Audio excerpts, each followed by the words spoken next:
Luxembourg का visa, Luxembourg का work permit, कितने रील्स देखी होंगी आपने। एक अट्रैक्शन बन जाता है। लग्जमबर्ग में जॉब्स हैं, लग्जमबर्ग में रिचेस्ट लोग रहते हैं दुनिया के, लग्जमबर्ग में आपकी 5 से 6 लाख रुपए की पर मंथ की सैलरी होगी।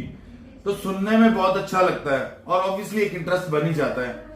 तो ये जो लग्जमबर्ग का एरिया, ये मैं बताना चाहूंगा, जर्मन फ्रांस के बॉर्डर के पास ही पड़ता है। और अगर मैं इसकी फैसिलिटीज की बात करूं तो यहाँ पे आपको ट्रैवल फ्री है। दैट मीन्स आपकी जो public transport, trams, buses and all, they are free of cost. आपको उसके पैसे नहीं देने होते। और जो सबसे दुखद बात यह है कि इसको इतना पॉपुलर किया गया। क्या आपने कोई रील, कोई वीडियो वहां पहुंचे बंदे की देखी? 1000 में से एक वीडियो देख लिया जी हमने, लग्जमबर्ग पहुंच गया बंदा।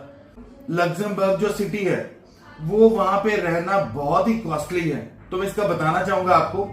कॉस्टली का मतलब, आप अगर एक स्टूडियो अपार्टमेंट, स्टूडियो हम बोला कि एक बेड है, नॉर्मल सा किचन है, और उसका अगर हम बात करें तो it cost around 1400 euro per month. तो 1400 यूरो का बात मान के चलिए करीबन 1,30,000 एक नॉर्मल सा स्टूडियो अपार्टमेंट का खर्चा है। और अगर हम सेंट्रल पार्ट में करें फिर तो और भी ज्यादा है। तो 1,20,000 आपका एक रूम का रेंट आए। और उसके बाद आप ग्रोसरीज की बात ले लो तो ये एक ऐसा कंट्री है जहां पे लोग बॉर्डर टाप के जर्मनी से जब अपना ग्रोसरी खरीद के आते हैं तो उनको सस्ता पड़ता है। तो जो नॉर्मल लोग हैं, मान लीजिए किसी ने अपना पैसा सेव करना है तो वहां जाके बॉर्डर से अपना ग्रोसरी, घर का सामान लेके आता है ताकि उसको सस्ता पड़े। और अगर मैं सैलरीज की बात करूं, ऑब्वियसली शेनिगन एरिया में आता है। तो शेनिगन एरिया में आपको जो सैलरीज हैं, अगर मैं स्किल्ड की बात करूं, ऑब्वियसली उसकी जॉब्स आई हैं। तो स्किल्ड जैसे कि मैंने आप बोले कि IT sector, computer related jobs, आपका डिजाइनिंग, आर्टिफिशियल इंटेलिजेंस जिसकी मैं बात करता हूं, तो उसका जॉब बहुत अच्छी मिलती है। तो आपकी सैलरीज तो चाहे 8-8, 10-10 लाख भी वहां पे नॉर्मली मिलता है लग्जमबर्ग में।